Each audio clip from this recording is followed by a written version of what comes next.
This Makefile builds a Risc-V assembly test program using a cross-compiler toolchain. It defines the Risc-V target prefix to be Risc-V64 unknown elf and derives the assembler, the linker, and the obj copy tools from it. The build also uses specific Risc-V architecture extensions, which are passed as flags to the assembler. Additionally, it uses the LP64 application binary interface. The LP64 ABI defines the size of C data types on 64-bit architectures. Specifically, the LP64 fixes the size of long ints, pointers, and registers to be 64-bit. The default target all produces the final executable binary, the test ecall machine mode.elf in our example. This is a two-step process.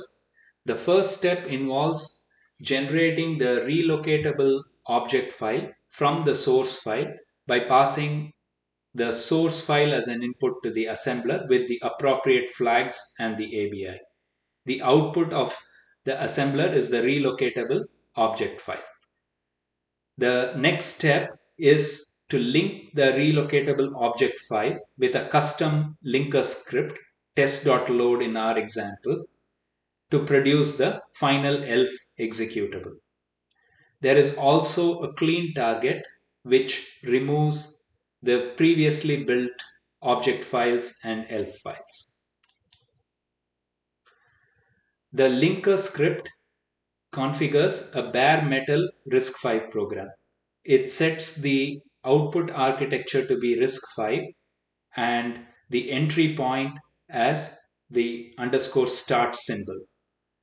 Recall that the _start was defined as a global symbol in the source file. All the sections are placed beginning at address 800.000.000, which is a common boot address for the Risc-V systems. The code segment or the text section is placed at this address. At the end of the text segment, the next 4K bound, the location counter, which is the dot variable, is aligned to the next 4K boundary, and the to host and from host sections are defined. These are used for host target communication in simulators like Spike. At the completion of this section, the location counter is again aligned to the next 4 KB boundary and the data and BSS sections are defined. This is the command used to run Spike on the final executable binary. The different switches used in this command are described below. The -L and the --log commits are used for additional logging. The --PC switch specifies the initial program counter. The -ISA switch specifies the architectural features that Spike should emulate. And finally, the output of Spike is redirected to output.log. Let us quickly build our assembly test and run Spike against it. I use make clean and make, and we can see that the final elf binary has been generated.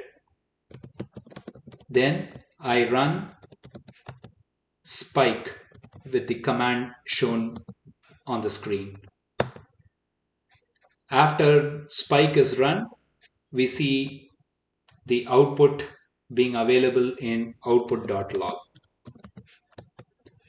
In the next video, we will study the Spike output and analyze it in greater detail.